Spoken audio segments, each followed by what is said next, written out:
if your life is not the way you want it to be, it's possible that your goal is not what it should be. And that's a fundamental religious teaching, by the way. I would say that might be the fundamental religious teaching of Buddhism, right? Because the Buddhists teach in some sense that everything is Maya or illusion. And it's a complicated idea, but partly what it means is the way the world manifests itself to you is in large part determined by your aim within the world. And so by switching aim, you can switch whether something is positive or negative. Like, let's say you come home and you find your wife's having an affair. And it's like, man, you're not happy. You're one bitter, twisted, angry person. And, you go down to the bar and you have a few drinks and you thought, God, I really never liked her. And you think, hey, this is the best day of my life.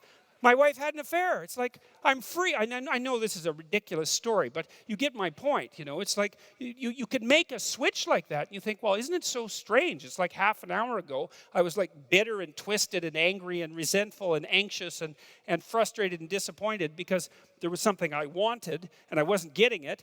And now all of a sudden I've decided I didn't want that and everything is switched around. And so that's a miracle that can happen. And so in Rule 6, the rule is put your house in perfect order before you criticize the world. Well, so what's the idea? It's like, well, if the world isn't up to your standards, let's say, first of all, you might ask yourself about that to begin with. It's like, the world isn't up to your standards. Really?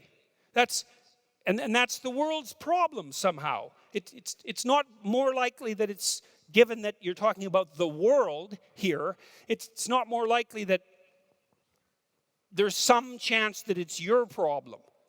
And that if you put yourself right, then the world wouldn't appear to be a problem.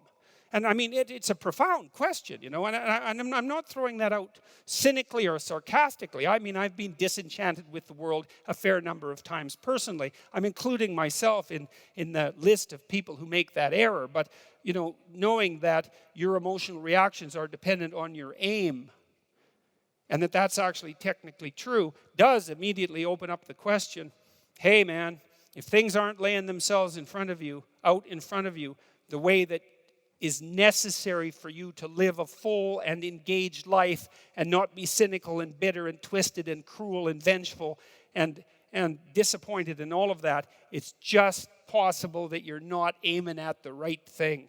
And man, that is a question worth asking.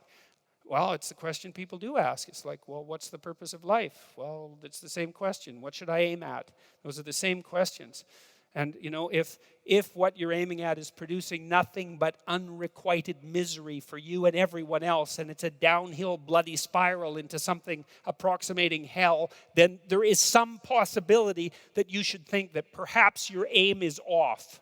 So, and I don't want to overplay my hand on that either, too, because I know perfectly well that, if you're suffering, if you're depressed, if you're miserable, it might be a consequence of really bad luck. Like people get sick. And good people get sick, right? Everyone knows that. Good people, they get sick and they die. And so you can't say, well, if you're miserable and sick, it's because there's something, bad about you. Because then that would be the case for everyone, always, whenever they get ill. And you could just blame ill people. It's like, well, it serves you right that you're sick because you're a bad person. It happens a lot, actually, with ill people, and it's an unfortunate thing. So I know there's an element of chance to all this. And I don't want to downplay that. We are dust in the wind, to use a terrible cliche from a 70s rock song. We're blown hither and thither by events that are somewhat beyond our control. But that's still not the point.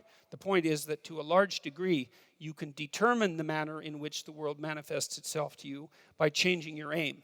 And so then that opens up the entire domain of philosophy. You think, what good is philosophy? And people think that all the time. What good is philosophy? It's like, hey, philosophy is about value. Well, what use is value? Well, value determines your aim.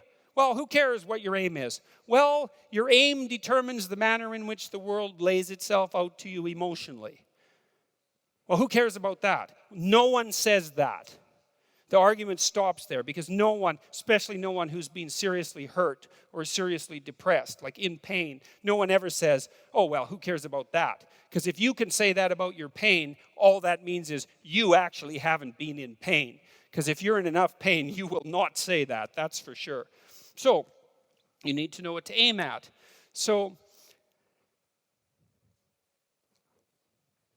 now you aim at something, you've got a goal, and then you see that you're making progress towards the goal. That's a good thing. That makes you happy. It actually, technically, there's a system, dopamine system, neurochemical system. Same system, by the way, that cocaine and methamphetamine and opiates activate, which is why people like to take those drugs.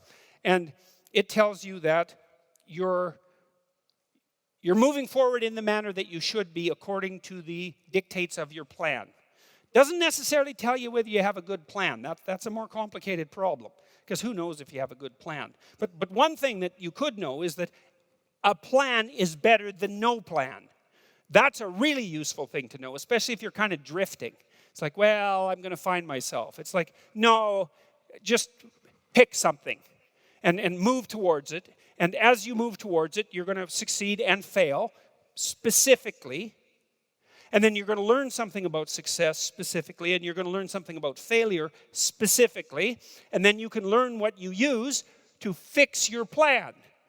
So a stupid plan is way better than no plan, and you're likely to have a stupid plan, or at least to be able to make one, so that's good news for everybody. You can make a stupid plan, and so I would say, make a stupid plan. And then implement it. Not any stupider than it has to be. You know, you could think about it a little bit, but then implement it. And have your successes and failures along the way, and learn from them. And then you can rejig the goal. You can move the target. That's fine. That's part of the game. It doesn't have to be fixed. It's a movable target. And maybe what you're trying to do is to move the target to an ever better place. So you're moving towards a target, and at the same time you're moving the target, right? And you're trying to move the target towards something like an ultimate ideal. You're trying to find out what that ultimate ideal is. And part of the way you figure that out is by moving towards a target and by learning about success and failure along the way, because then you can inform yourself with regards to what might constitute a reasonable aim. And so that's the reason to go out in the world and like make some mistakes, you know? And then you're going to. And so it's okay. It's okay to make the mistakes.